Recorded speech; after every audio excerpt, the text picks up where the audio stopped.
les peines ne peuvent être exécutées que dans un certain délai, qui est de 5 ans en matière correctionnelle et de 20 ans en matière criminelle. Dans ce délai, après la condamnation, il faut que les personnes aient été interpellées et incarcérées. En 2004, un décret est intervenu pour dire qu'il y avait un certain nombre d'actes d'exécution, par exemple la délivrance d'un mandat d'arrêt, qui interrompaient ce délai. Donc on pouvait interpeller au-delà du délai de 5 ans.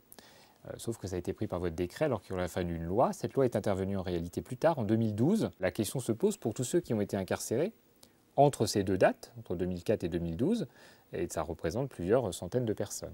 Donc il faut savoir pour ces gens-là si la détention est légale, c'est-à-dire si elle a bien été exécutée dans les 5 ans ou les 20 ans, ou si elle est irrégulière pour avoir été mise en œuvre au-delà de ces délais. Ces personnes non seulement vont devoir être libérées immédiatement, sinon on est en situation de détention abusive, et surtout elles vont pouvoir se retourner contre l'État pour demander une indemnisation pour cette détention qui n'aurait jamais dû être. Ce sont des dossiers nécessairement compliqués, lourds et potentiellement dangereux, et j'imagine moi en ce moment ce que peuvent penser les victimes de ces personnes qui avaient été réincarcérées très tardivement et qui vont devoir être libérées à cause d'une erreur du gouvernement précédent.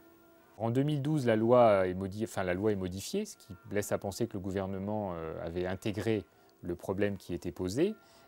Mais 2012, ça n'aurait échappé à personne que c'était la phase électorale, préélectorale des présidentielles et des législatives, et que peut-être certains ont pensé que libérer 20, 30 ou 50 personnes condamnées à des peines parfois lourdes dans cette période-là n'était peut-être pas le plus opportun.